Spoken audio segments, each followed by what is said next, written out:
Hey Drew, welcome to the podcast. Tell us a little bit about yourself and what it is you do. Thanks a lot, Jan, for having me. My name is Drew Binsky. I'm from Scottsdale, Arizona, and I've been to 194 countries out of 197. So I travel full time, making videos on YouTube, Facebook, Instagram, all the social media platforms. I have a community of 8 million online and about 2.1 billion video views overall. So my main goal is to inspire and educate people about the world. Yeah, that's crazy. Well, we're going to talk about lots of topics today. Of course, content creation, how you got started, and also about all those crazy places where you went, because, I'm a big traveler as well. Well, not as much as a traveler as I used to be a few years ago.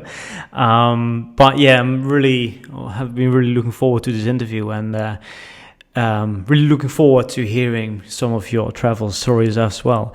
Let's start at the beginning, because how did it all get started?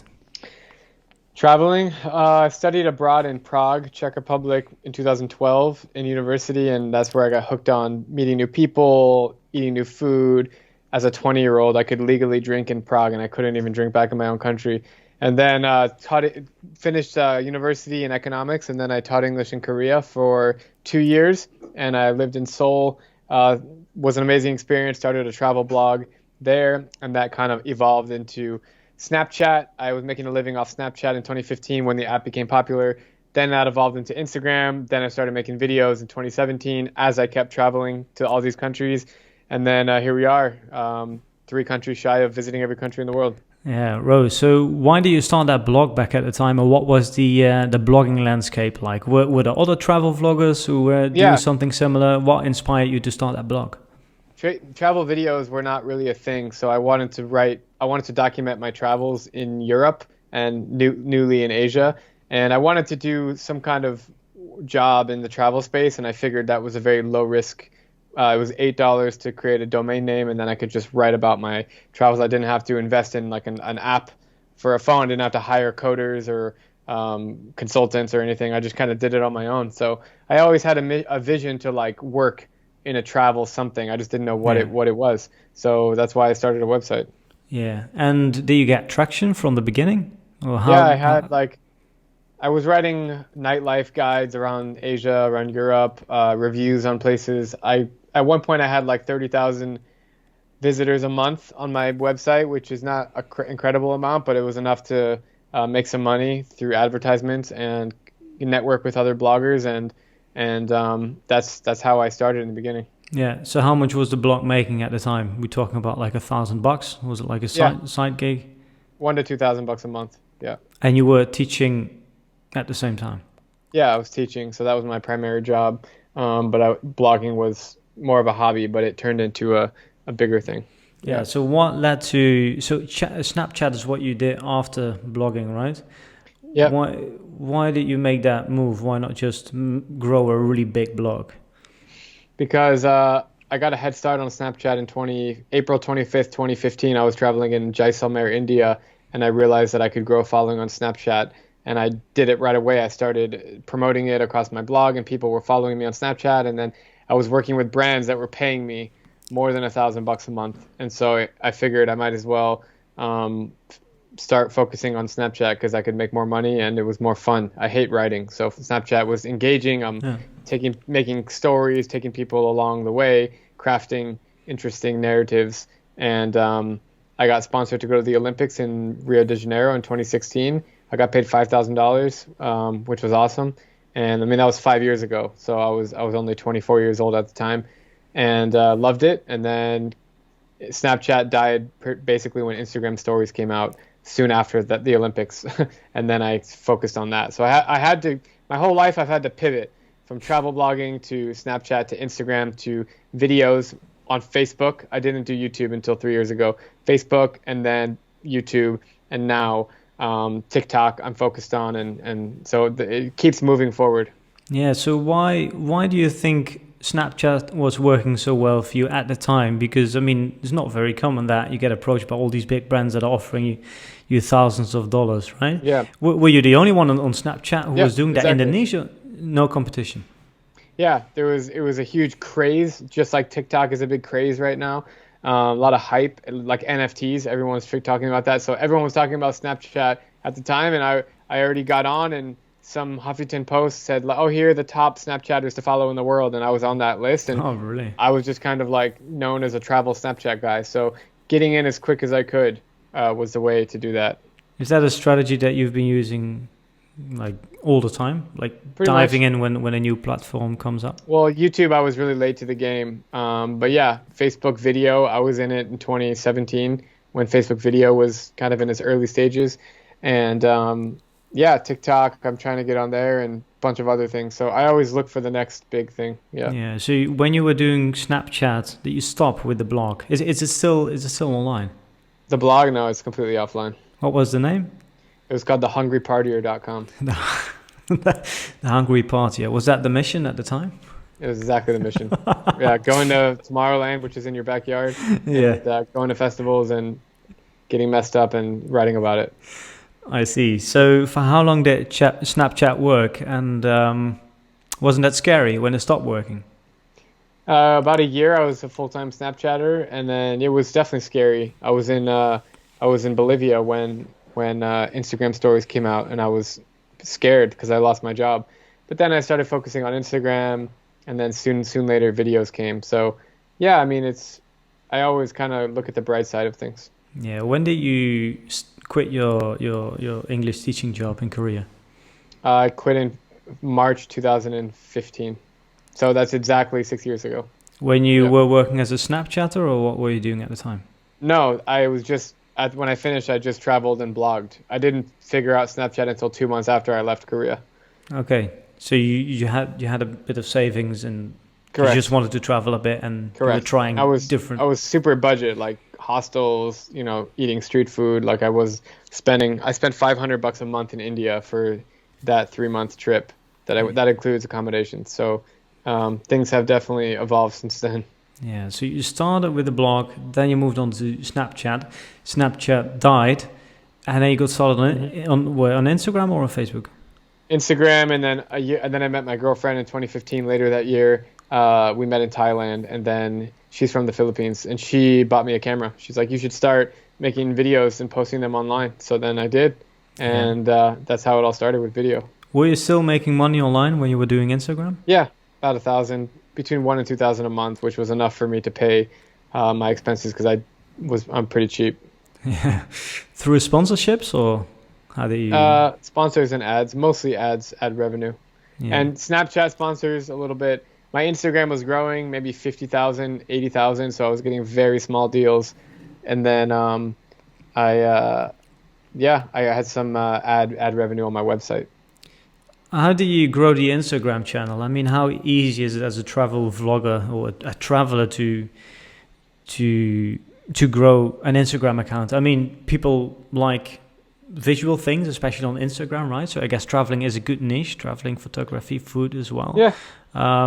Did you see traction from the beginning on Instagram as well, or how do you go about, how Super strategic tough, man. were you about growing the audience? Instagram's the hardest platform to grow.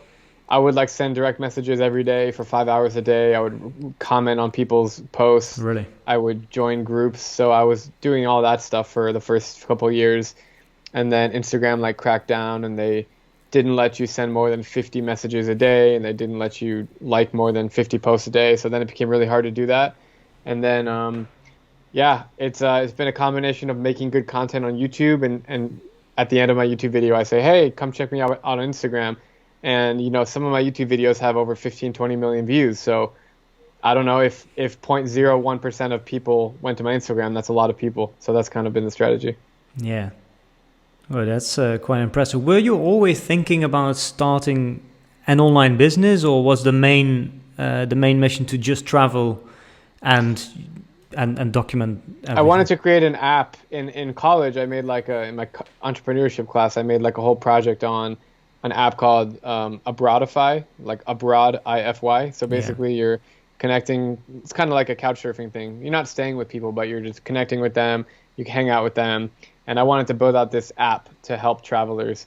And then I just realized that that's too much risk involved in making an app. 1 in every 1,000 apps make it. It's like a restaurant. If you open up a restaurant, good luck.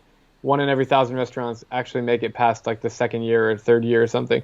So I figured, okay, I'll just try to invest in myself and I'll try to grow my audience. Growing an audience was kind of, the timing was right. You know, if I was 5 years older or 5 years younger, it wouldn't have worked as well as like Yeah.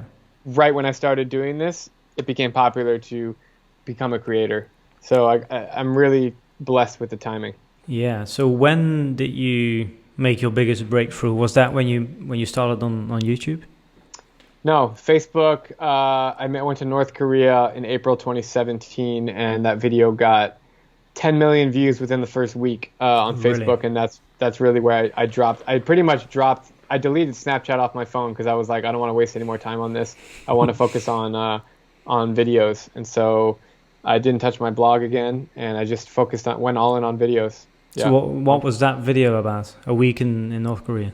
Yeah, 4 days in North Korea, taking people around. I didn't know what I was doing. I just got a camera at the time, and it was awesome, man. I really enjoyed that trip. How easy was it to film in North Korea? Way easier than you think. Nobody cares. So you can just go interview people on the street. I can speak Korean semi-fluently because I studied it and I lived in Korea for 2 years. Same language. So yeah, I was interviewing people on the streets. I was talking to them. It's not a happy place by any means, but there's a lot more freedom as a tourist than you might think. Yeah. How can you monetize Facebook? I did monetize the first 100 or so videos, and then they rolled out their monetization platform on Facebook, and I was like a tester for it. I was one of the early ones in, and I was able to monetize on Facebook right away in 2018. Yeah. So the first year on Facebook, I made no money. So tell us how that works, because I don't think I know anyone who makes money directly off Facebook. So is it like YouTube? So you upload a video and then there's ads. Yeah, YouTube's a much better platform overall. Everything's better about YouTube than Facebook. But yeah, I upload a video, monetization's turned on, they insert ads wherever necessary. Facebook knows everything. Facebook knows everything about you. So does YouTube, because YouTube is Google. So they know what you like, they'll target ads at you, and then I'll get paid every time you watch those ads. Yeah. And I mean, okay, so you got traction on Facebook, then why focus on, were you just uploading the same videos on Facebook and on YouTube? Yep, I still do to this day. Every Sunday is the same video on Facebook and the same video on YouTube, because two completely different worlds, two different audiences, two different demographics. So I post the same video, and Instagram. I mean, I've been following a YouTube channel for a while, and well, you always look like an extremely productive person, right? Like when you're traveling, even when you're on the road, sometimes you used to upload like a video per day sometimes. Yeah. Man, how do you do that? I don't know. I was like not even human, and people in the travel space keep telling me like, I don't know how you did every day, because you're dealing with flight cancellations, slow Wi-Fi, food poisoning, bribes, corruption, not sleeping very much. So all these things you're dealing with travel, but also I made a video every day. Not only editing the video every day, but I'm also having to upload it, which is the Wi-Fi is always a struggle. So I don't know how I did it. I did that for 2 years. I have no idea how. I really don't. I slept 4 hours a night on average. Were you still able to enjoy your travels while working so hard? Yeah, I loved every second of it. I just was a workhorse. Yeah. So what's the hardest thing about being a travel vlogger? Hardest thing about being a travel vlogger is feeling the pressure to constantly be delivering content, even if you're not in the mood, even if you're not enjoying a place. Also, probably the hardest thing is dealing with the ups and downs. Right now it's down. The views, they really mess with your brain. So trying to stay focused when you know you have potential to get 5 million views a video, but then you get 100,000 views a video, doesn't feel very good when you put a lot of effort into a video and it tanks. So that's the hardest part, the mental part. Yeah, so how do you deal with that? How do you keep your brain healthy? I don't. I still don't deal with it very well. I get stressed every time. And a lot of YouTubers are not healthy mentally. Trust me. Yeah, so I mean, have you heard about things that work? Like, does it help to talk about it with each other, or? Yeah, I have a lot of friends who do it, and we talk about this on every day, basically. And there's still no way that we're just not going to get upset when you know. It's kind of like if you're a musician, and you have like a platinum album and you're on top of the world, and then your next album is like nobody's talking about it, nobody listens to it, nobody even knows it's you. Yeah. That must feel really shitty, right? Yeah. It's the same exact thing. So yeah, it's Well, tough. I appreciate you being open and sharing that here on the podcast, because, you know, people like me, they watch your YouTube videos and they're like, man, this guy, he's the bomb. Look what he's doing, traveling every single country in the world, filming everything, putting it on YouTube, getting paid very well, living the dream. But so there's also a downside. Definitely a downside, man. So it's a lot of fun. I would never trade this for any other job, but it's not as easy as it looks. Yeah. What are the other cons of doing what you do? Being willing to show your face 24/7, because my face, I don't even have a logo. My face is my brand. I wear these shirts called Just Go, which I also sell, but that's not my brand. My logo. My logo is my face. So yeah, I mean, it takes a certain kind of person to be willing to be on camera 24/7. Another struggle is dealing with the work-life balance. You know, if I go to Tanzania on a safari, I really want to enjoy it, but if I'm filming the whole thing, are you enjoying it? So I battle back and forth with that. But now I got a team. I just hired 2 more people, so I have 16 people now working for me. So I've really taken off my workload in terms of editing, reaching out, you know, inbound emails, creating thumbnails, responding to comments. I mean, everything is I got a whole team now, so it's helping. Wow. So for how long have you been doing everything yourself? From in the videos from the day one, which was January 2017, until about 6 months ago, which was mid 2020. So let's say 3.5 years, I did everything, shooting, editing, uploading, thumbnails, writing the description, responding to comments, marketing, everything was done myself. And then, yeah, about 6 months ago, I hired my first editor, and now, yeah, I got 16 people that do stuff. So it's really great. I can be productive while I'm not killing myself. Yeah, so how has that experience been so far, like working with the team? Is it difficult or not? Yeah? Yeah, they're all different countries. About half of them are from the US, and then I have a girl from Italy who runs my TikTok, an Egyptian guy that helps me with comments and my Facebook group, Filipino does a bunch of stuff for me on the back end, an Indian is my graphic designer, someone in Ukraine helps me with editing, and the other editors are from the US. So yeah, it's great. I mean, WhatsApp, everything just kind of goes through there, and I'm basically now a CEO, like managing all these people. Yeah. Or I'm still creating content also, but I'm delegating all the tasks so I can scale, and I can make better content. Yeah. Would you recommend other creators to start hiring, or would you recommend your younger self to start hiring earlier?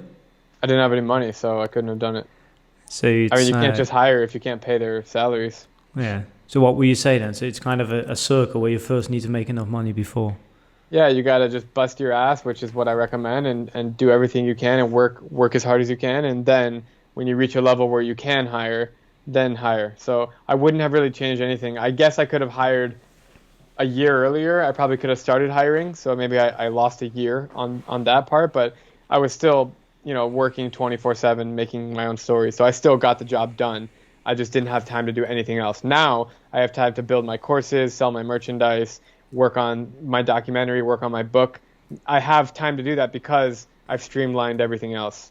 So yeah, I wouldn't have really changed anything. Yeah. Okay. So you're now not just the vlogger, the content creator anymore, but you're now also the CEO.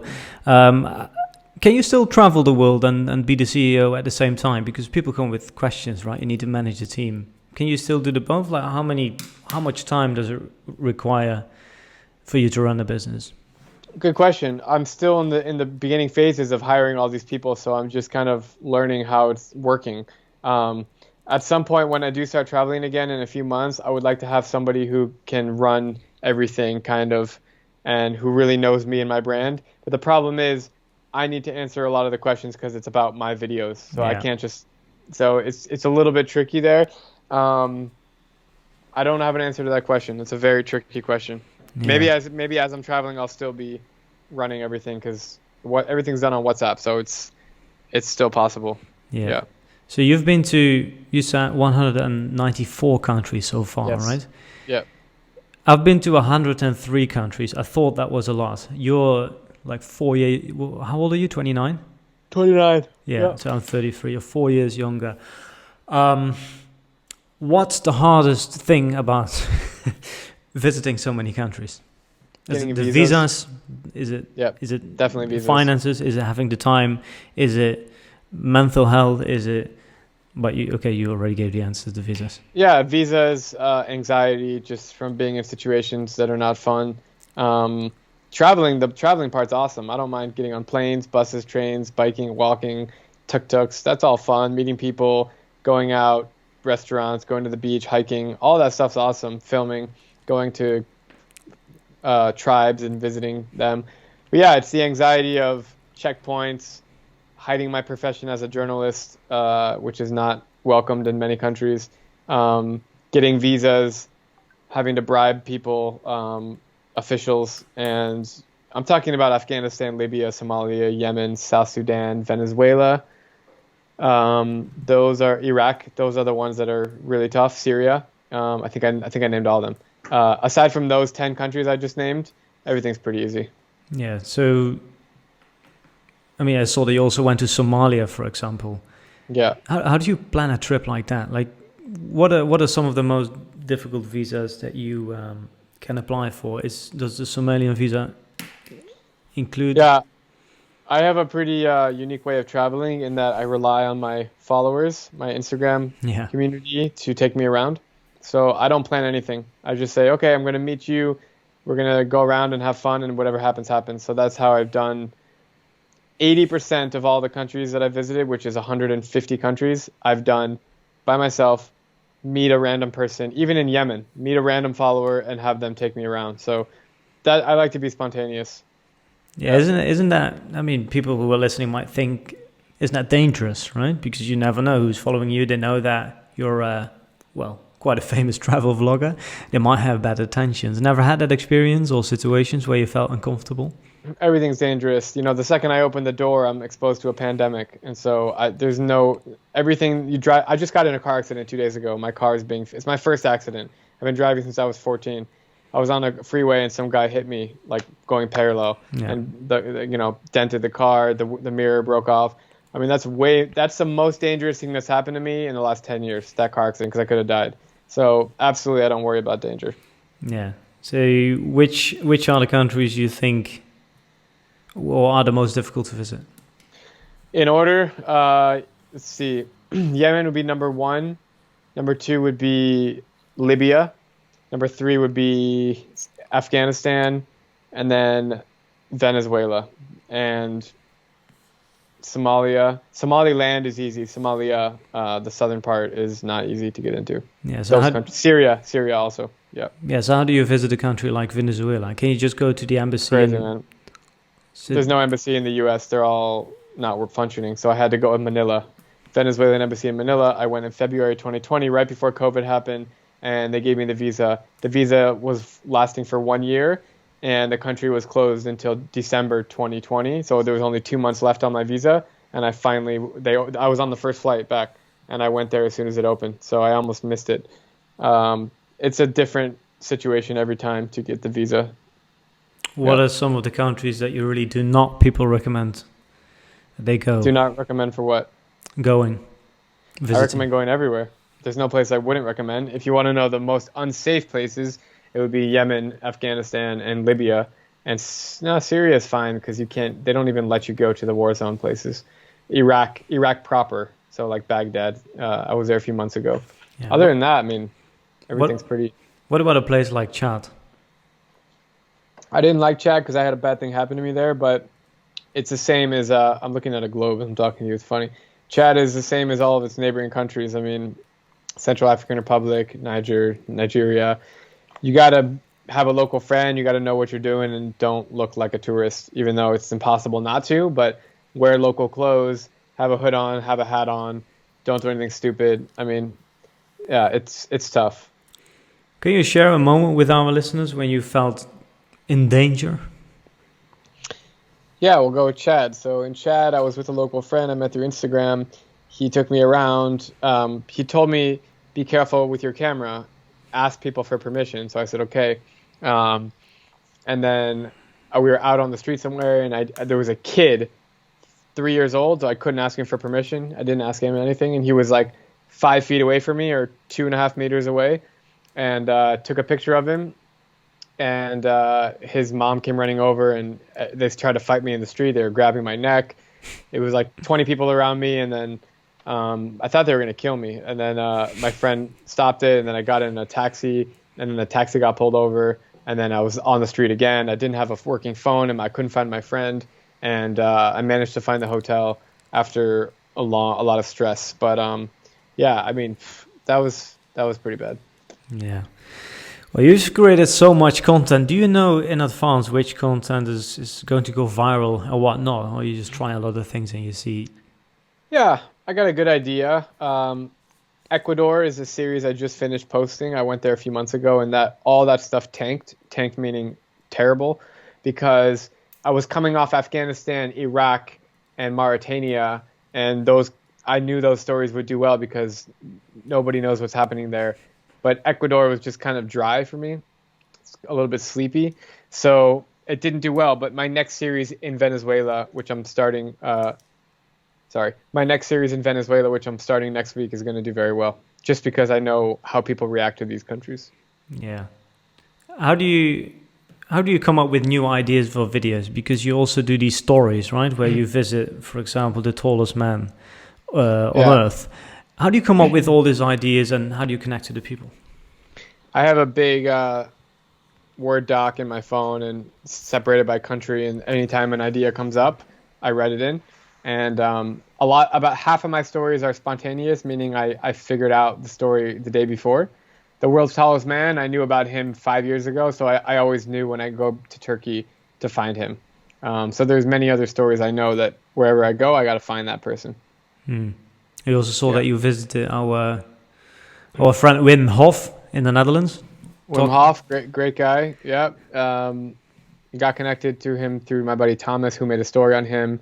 And then I went there, and that video did 20 million on YouTube, and it's about to hit 20 million on YouTube. It's like 19.7, and on Facebook I think it's 25 million. So that was one of the better stories I've made. He's a great guy.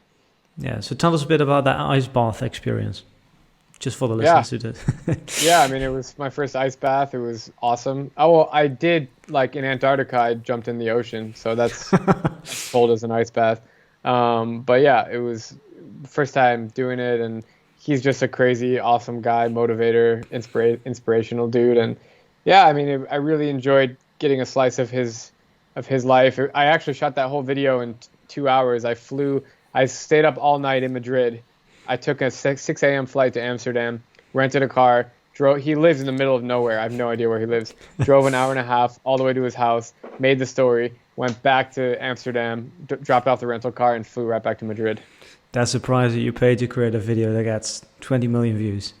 40 million, yeah. 40 million. I think I remember, because I was with a camera guy at the time. His name was Michael.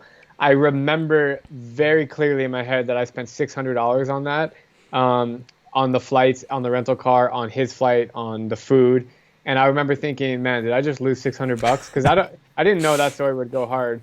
And that's probably I don't know how much I made from that, but more than, let's say 10 times more than 600, or I don't know, more than 10 times more. Yeah. I can imagine the people listening thinking by themselves, shit, I didn't know it was that hard. It takes that much to become a travel vlogger. Do you think it's typical what you were doing? And do you see other people in the industry also working as hard as you do?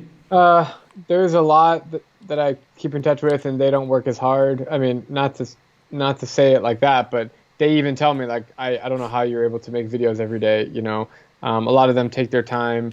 I don't know. I just have it in me to work like nonstop. So I don't know how I have that, like, genetically. It's just like I'm already on my next, things working on, like my courses, and I'm going all in. So you just gotta be dedicated. I don't know.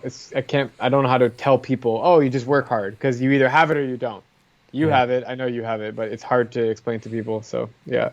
So what is your drive? Is it just to visit all the countries in the world, or is it to share? I don't know, to share your travels with the world. What is it? What is your mission? What keeps you motivated? Yeah, I like to inspire people to travel. So I like to introduce them to new cultures, new places. I like to break stereotypes. Yeah. Everybody's scared of the Middle East, the Muslim people. I love to go into cultures and meet with the people and, show the other side of the story, because what they hear on the TV is, my grandma watches, I'm at her house, she watches the TV all day, and it's like the most terrible things. The news, I'm saying the news. And so I like to go there and be like an alternate news source, and people can learn from the world firsthand. Yeah. What do you think is the biggest stereotype that you've broken so far? Muslims are all terrorists. Yeah. I mean, I love Islam, so I'm Jewish, and so Islam is like incredible for me. So yeah.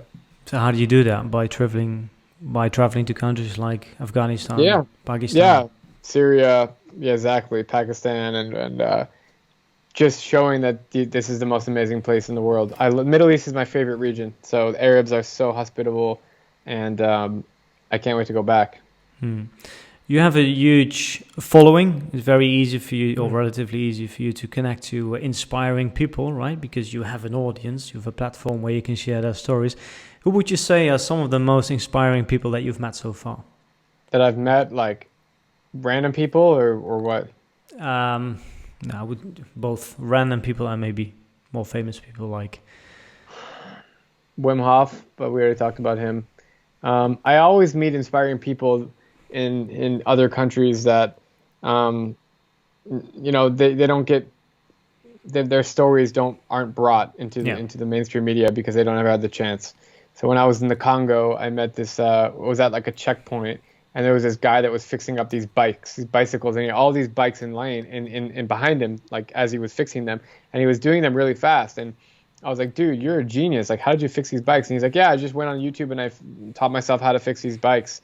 And now I'm like the #1 bike fixer, because everyone rides motorbikes there. And then in Ghana a few months ago, I met a kid who built a car with his own bare hands using scrap metal that he picked up from the dumpster, and spent $200, and he built a car, and it works. It drives. And if he was living in New York, that kid would be all over the Ellen Show. He would be all over the news, but he was just another kid in Ghana. So those kind of people inspire me the most. Yeah.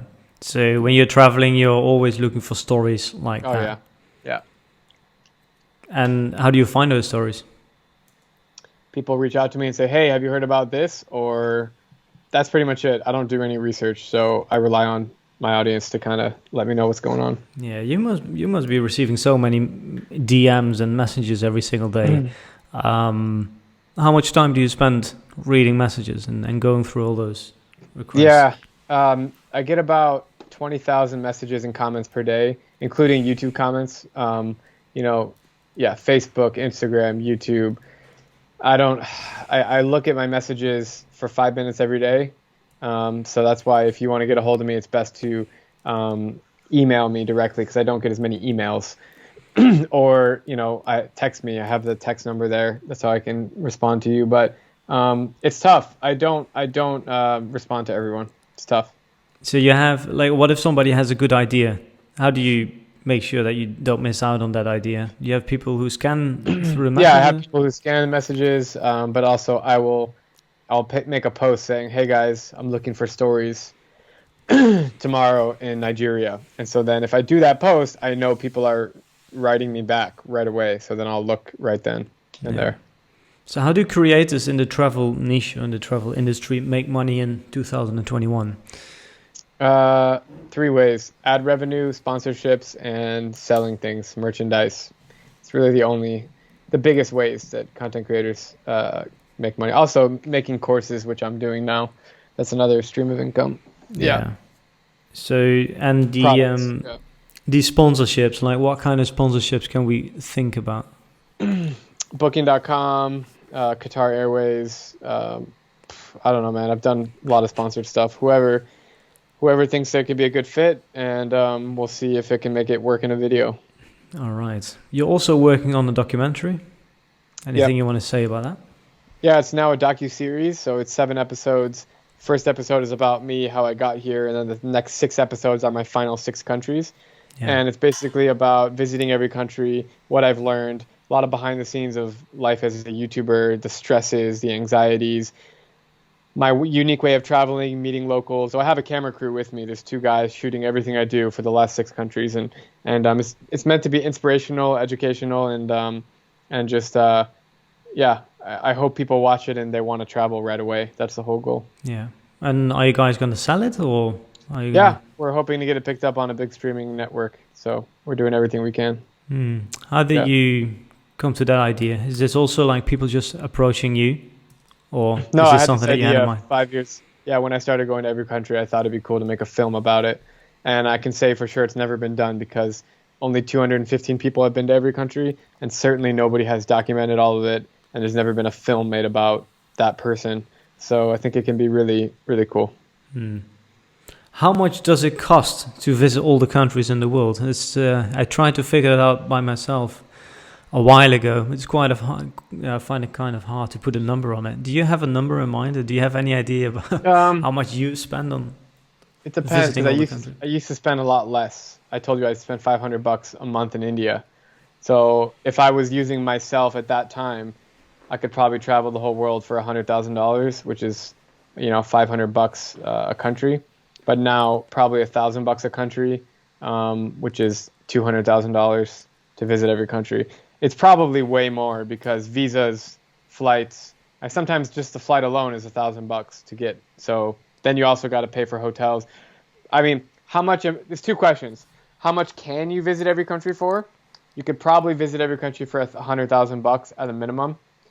Unless you want to hitchhike everywhere and couch surf, you could do it for $5,000. I mean, that's possible, but comfortably, I think $100,000 to visit every country, and I'll probably end up spending like $300,000 to $400,000 when it's all said and done. Yeah, in over Over 5 or 10 6 years. years, over 10 years. No, I Period. started in 2012, and I'll finish in 2021 or 2022. So yeah, 9 or 10 years.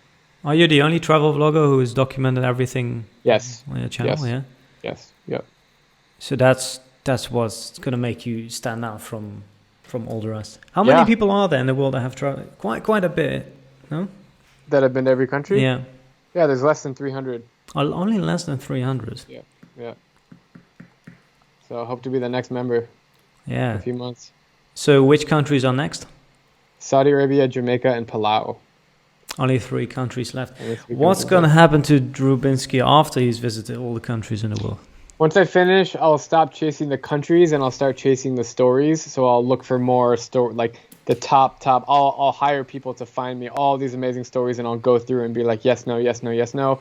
Plan trips around these stories, and I won't be going back to Ecuador, for example, anytime soon because the content there wasn't really the best. I will just go to Siberia or go to really cool places and find really interesting stories, and then I want to help you. Anyone listening and all my viewers, I want to help you become better travelers and save money on the way. So that's why I'm doing my courses. I'm providing all my tips and insights and knowledge, and I just want to keep growing. Yeah. Keep growing. How realistic do you think it is to become a full-time travel vlogger or an Instagrammer for those who get started in 2021? Do you think it is too late because you said that when you started was the right time? What do you think? It's definitely not too late. There's always a ways to get in, but I do think it's not for everyone. It's takes a lot of courage, takes a lot of discipline, and that's why a lot of them fail. They try to make videos and then it doesn't work because they don't have the mindset. So there's definitely a lot of room for people to join, but you have to be willing to sleep 4 to 6 hours a night for the first 4 years. It's pretty tough to do it any other way. So why do you think that you succeeded in this and like the other 100,000 people who tried to become a travel vlogger didn't? You started at the right time, the hard work. Yes, those 2 things. Exactly. Yep. That's it. Wow. Hard work, patience, and timing. But timing is still good. It's still the early days. And in 20 years from now, we'll look back at this is the beginning of YouTube. Really, it wasn't until 2015 where people were like making money traveling on YouTube, even though it was out since 2005. So yeah, we're still 6 years after this profession became popular. So it's still possible. What's the best thing about being a a travel YouTuber? Meeting new people and having the opportunity to share stories about the world that nobody's ever heard about. Going to the faraway places of the world. Yeah. All right, Drew. Well, thank you very much. If people want to know more about you, well, where can they go? Yeah, it's at Drew Binsky on all social media, DrewBinsky. Email is drew@drewbinsky.com. Anything you guys want or have any questions you have, let me know. We're going to check it out. Thank you. All right, thanks for listening to this episode. And if you like this episode, then please give it a positive rating in whatever podcast app that you're using. And if you want to listen to other interviews or just learn more about what we do, then make sure to go to our website, creatorsmart.com. See you on the next episode. Ciao.